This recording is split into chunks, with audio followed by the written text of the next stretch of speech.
Асия Пайсам, сіз Сажида апа сіздің үшін нендей ұлыстырып қалдырған?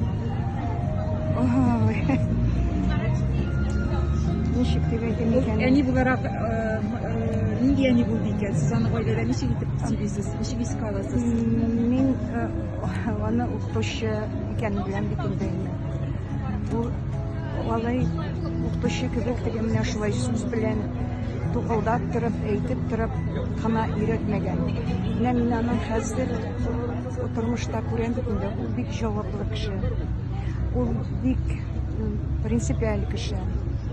Ул әнисе өчен шуның кадәр бөтен җанын, тәнен бирергә әзер кеше. Ул аның якыннарын шулай ук хөрмәт итә. Бик күп нәрсә эшли ул әнисе өчен.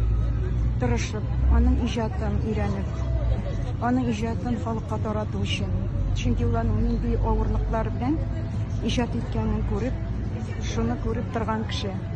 Аңа ул күп нәрсәне әйтеп тә калдырмаган. Менә әйтелмәгән сүзләрне ул хәзер күп нәрсәне аның иҗаты аша аңлап бара. Аңлап ул шуны тырыша. Ул башта татарча белмиде, хәзер ул аны өйрәнде. Тырыша шул өйрәнә. Менә мин уйлыйм, ул бик яхшы ул. Аның улы. Менә әнисенең иҗатын да үзендә хөрмәт итә торган. Менә аның мирасын кешеләргә җиткерәсе килеп яши торган. Аның тормышының бер мәгънәсе дә шунда дип уйлыйм мин хәзер.